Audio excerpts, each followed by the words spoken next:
রাসূল সাল্লাল্লাহু আলাইহি সাল্লাম বলেন, নিশ্চয়ই পবিত্র আল্লাহ, পবিত্র মর্যাদাবান আল্লাহ বলেছেন, তোমরা কি খাটিয়ার উপর মৃত লাশ দেখো নাই? এ কথা দ্বারা আল্লাহ পাক রব্বুল আলামিন প্রত্যেকটা মানুষের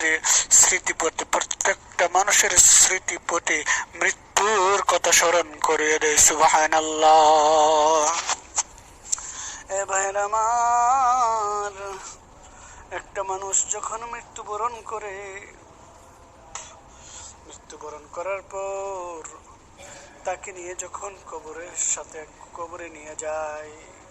কবরে নিয়ে যাওয়ার সময় মৃত্যু লাশটা কাঁদতে থাকে, বলতে থাকে, তোমরা কোথায় যাচ্ছ আমাকে নিয়ে?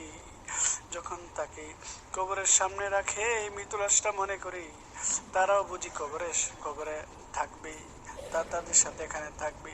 যখন 2-3 জন নামে মৃত মানুষটার রূহ মনে করে যে তারা মনে হয় আমার সঙ্গে এই কবরের মধ্যে থাকবে। যখন এই লাশটা মুর্দারকে শুয়ায়া যখন তারা লাফ মারা ওঠে,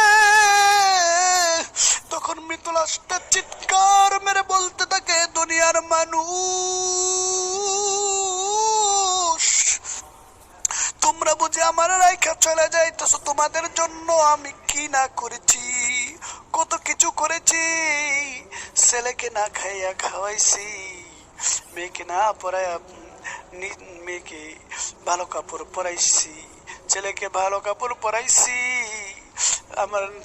আমি চিরা কাপড় পরছি, আর আমার পায়ের মধ্যে খালি পায়ে হারছি, কিন্তু সন্তানাদি রে, তোদেরকে তো আমি পরাইছি নতুন জুতা, কিভাবে আমাকে রাইখা চলে যাইতেছ? এই বলে চিৎকার করতে থাকে। তখন লোকেরা তাকে মাটি দিয়ে চলে আসে। এরপর আরম্ভ হয় কবর।